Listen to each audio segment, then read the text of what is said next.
Shalom. First and foremost, I want to start off by giving all praises and glory to Yahweh, Ba'ashim Yahweh Shai, Ba'ashim Rakakwarash. Double honors to the apostles and elders of Yeshurala that rule well, and salutations to you, Akim, out there in the highways and the byways, preaching this word in truth and in sincerity. And today, I'm gonna touch on a lesson. It was in my spirit earlier on, and basically, what I was thinking about was about when we go out and preach, or just preach this word in general, how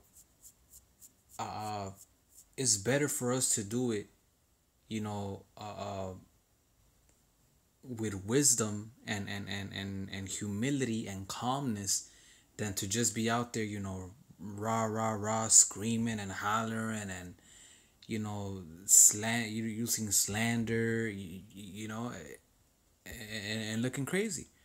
You know, I've noticed, and a perfect example, one of the perfect examples that does it very very well, is Elder Malcolm here in GMS Chicago.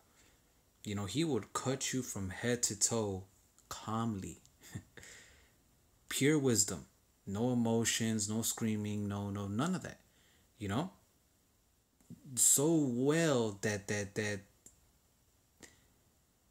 whoever he's cutting literally stays there. They don't run away and say f you and all that. They literally they're so cut, like they can't say nothing. You know, and that's how we're supposed to. And I know brothers have different spirits and all that, but as far as when it comes to screaming and looking crazy and after the Edomites, the so-called white man and all that, it's like it's more to that, man. We're here to convert souls, man. We're not here to scare them away. So whenever we go out preaching, we should take the steps to do it more humbly, do it more calmly, more just using wisdom, you know. And once they turn out to be demons and all that, hey, they're dismissed. All that other stuff doesn't have to be. Now the spirit will have it how it has, because sometimes the spirit will have you cuss somebody out. But if you don't have to, then don't do it. But I'm gonna start with this. This is Colossians 4:6. It says, "Let your speech be always with grace," right? Mercy, seasoned with salt. What's that salt? Wisdom, that ye may know how ye ought to answer every man, right? The scriptures say what? To the fool, answer a fool according as folly, and then after that, answer not a fool according as folly. You see? Now they might seem contradicting, but that's if you don't have wisdom. If you have wisdom, you'll know that there's different reasons for each of those precepts. Different situations come about where those precepts are acceptable in different times. And that's the wisdom we gotta learn, so that when these things happen, we're able to do it, without looking crazy, without looking like we're just some, thugs and all that in the streets screaming and hollering. Somebody comes and acts all wild and be, hey, why are you acting like that? What's the whole purpose? You know what? Hey, we're not gonna reason with you because, no, hey, if you're still screaming, hey, just shun them. Keep on preaching. Oh well, I heard you guys were this and this. Oh well, look, have you ever talked to any one of us? Well, look, we're here. We're whatever questions you have, we're here to explain it. You know, you not like, well, hey, fuck, f them other guys. They don't know what they're talking about, man. Why you believe them? Like, nah, man. Hey, relax. The Lord got us, man. We have to take in consideration that a lot of us were like that in the world. So if you see somebody that resemble you in the world, or how you used to be in the world, then hey, take it upon yourself to be like, okay, what would calm me down in this situation? What would make me think, you know, knowing I had this mentality back then? What would make me want to get more into this, you know? And then use that wisdom to what? To lure them in, you know, to break down the scriptures, you know, to let them know what we're about, you know. That's what it means, seasoned with salt, man. You know, like the Elder Malcolm said, you catch more flies with honey than you do with shit, you know.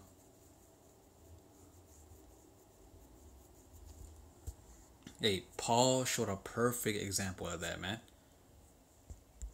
This is 1 Corinthians 9 and 2 and 19. It says, "For though I am free from all men, yet have I made myself servants unto all, that I may gain the more." That means what? That when each man that came from each different lifestyle, Paul had the understanding to, okay, well, if I preach to him like this is gonna go over his head. He's not gonna get it. But if I preach according to the lifestyle he's coming from, then Lord willing, you know, if it's the Lord's will and he's one of the elect and he's one to made her to hear this, it will click. You know?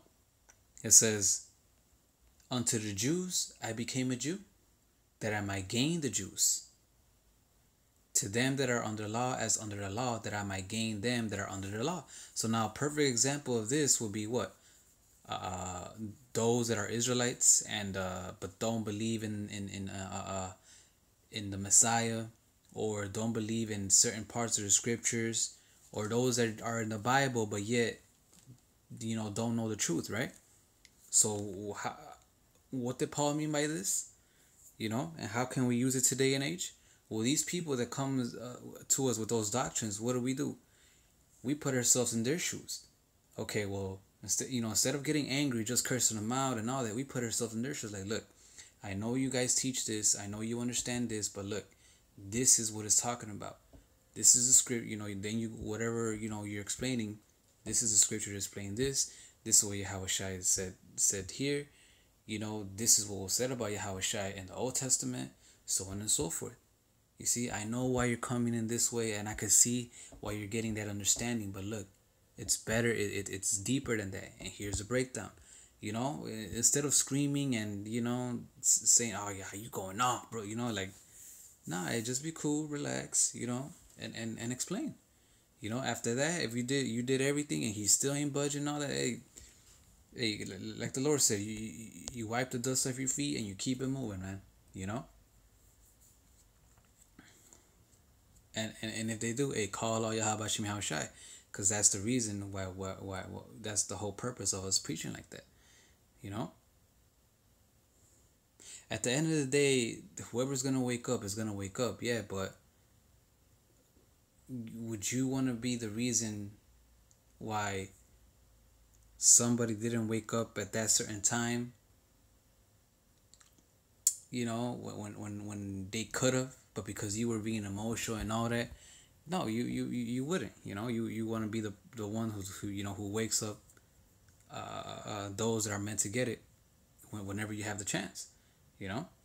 This is verse 21. It says, "To them that are without the law, as without the law, be not without the law to Yahweh, but under the law of Hamashiach, that I might gain them that are without the law." Another one, those that don't, atheism, those that don't really follow the Bible, they don't believe in God. They might say they believe in a higher power, but I don't believe in this, I don't believe in that. What do? We put ourselves in their shoes. Okay, you're an atheist. Do you really think that this world, was created by nothing, by a big bang, but yet everything is so in order, and everything, when you really look at nature, it works together, and woo, and then, you bring out scriptures and all that, Genesis 1, so on and so forth, and then they'll be like, okay, they'll start thinking, Instead of cursing him out and screaming and saying you going off, oh, you don't believe in God, well, you gonna die. Nah, man. we were we were once in those shoes, man. You know, we gotta consider that, man. Sometimes we tend to forget, but we were once these. We were once acting like these 2/3, man. We were once acting like these niggards that are out here in the streets smoking and gangbanging and all that. You know, so we got to put ourselves in those shoes. We have the wisdom, even if we didn't come from that lifestyle, we have the wisdom to understand it, you know? So let's use it. It says, to the weak became I as weak, that I might gain the weak. I made all things to all men, that I might by all means save some. You see? He made himself all things to all men, and that's what we gotta do. Make ourselves all things to all men. Sometimes a lot of these niggas come out as scoffers and harsh and rough, and they just want to argue. But when you actually take your time and you know you're calm and you actually deal with them, you realize that they really just want an understanding, and that's just their spirit, you know.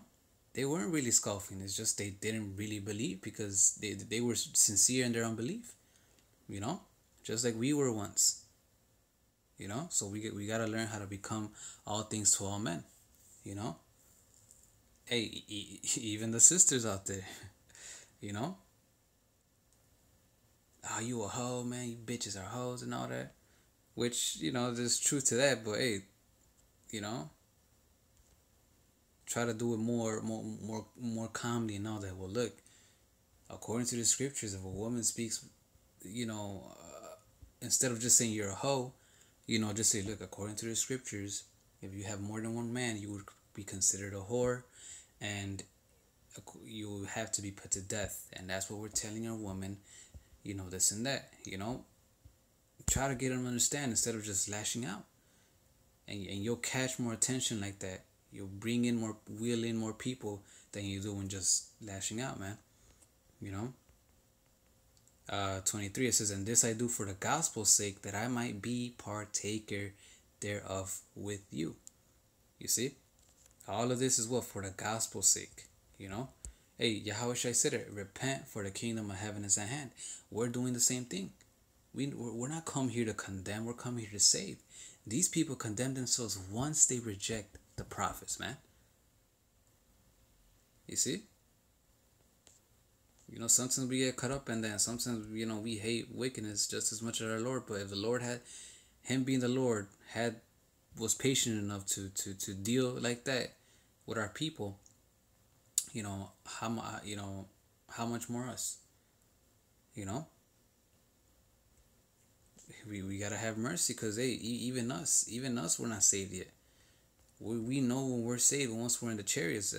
Right now we're not. So let's keep that humility when it comes to, you know, preaching this word, you know, and look at it as like how can in a way of feeling bad, like damn, which we're really supposed to, you know. But instead of lashing out and all that, like damn, our people are destroyed, you know, and try to wake them up, even if they get angry, you know, have that understanding. They don't understand, you know. Ooh, you know. Of course, you know, there's times where, yeah, motherfuckers deserve, like I said, a curse out, but if you could avoid it, you know, do it. You know, apply more humility, more wisdom when it comes to our preaching. But I'm going to end it off with this one. But this is 1 Peter 3:15. It says, but sanctify Yahweh in your hearts, and be ready always to give an answer to every man that asketh you a reason of the hope that is with you with meekness and fear. You know, how do you sanctify yourself and Yahweh, Bashim Yahweh, shine your hearts? By constantly being in the spirit, you know. And when you're in the spirit, you know,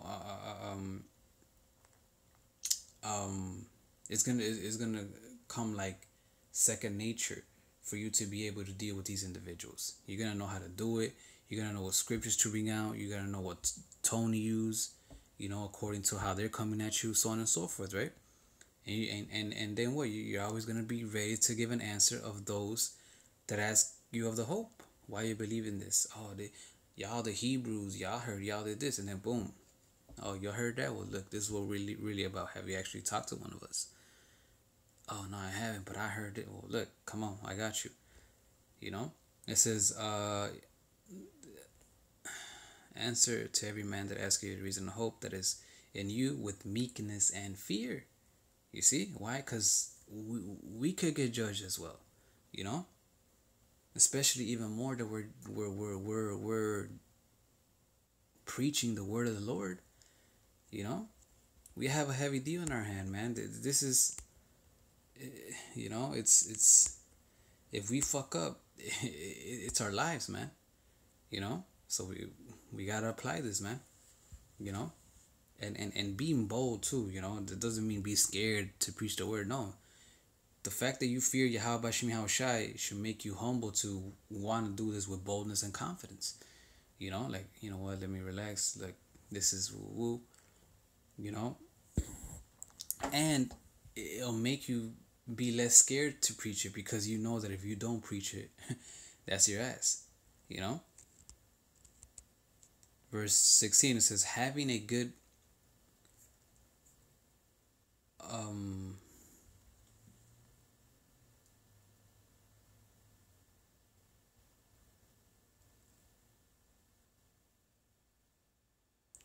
having a good conscience, that whereas they speak evil of you as evildoers, they may be ashamed that falsely accuse your good conversation in Hamashiach.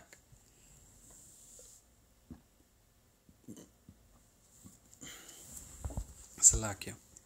But you see, all that, you know, it benefits, you know, because now when these other, you know, individuals accuse us of being, you know, these wild guys, and you know, and especially when he succumbs with his demonization, you know, when we preach like this and we teach like this and we act like this, guess what?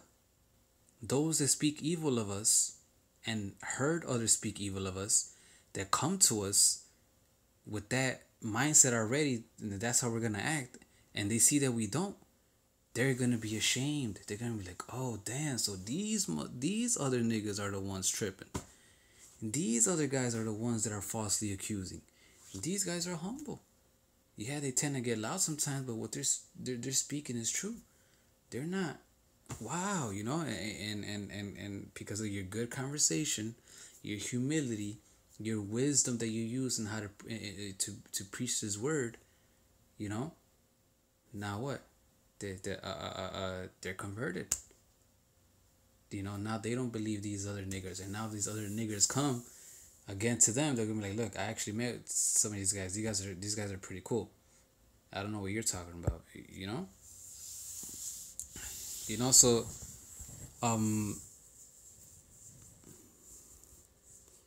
you know, I believe I made my point through the Spirit. You know, Lord willing. You know, and yeah, just apply this to, you know, instead of being out there rah rah rah and cursing out the NW and the, you know, the so-called white man and all that. Hey, just relax. You know, if you really want to cut a heathen, this is the best way to do it, man, because you'll be able to bring out every point. If you really want to cut the NW, this is the best way to do it, because you'll bring out every point, man, instead of just going out screaming. You know, because then as soon as you're screaming, they're not even want to get near you, you know? And if they do, it's just going to be a fucking screaming contest. And no edification, you know? And that's another reason, man. Do everything decently and in order, you know? Let everything be done unto edifying, you know? So with that, hopefully everyone were edified through the Spirit and power of Yahweh Bashim Yahushai. I'm going to end it by giving all praises and glory to Yahweh, Ba'ashim Yahushai, Ba'ashim Rakakorash. Double honors to the apostles and elders of Yeshua that rule well. And salutations to you, Akim, out there in the highways and the byways, preaching his word in truth and in sincerity. Shalom, Abba, Abba.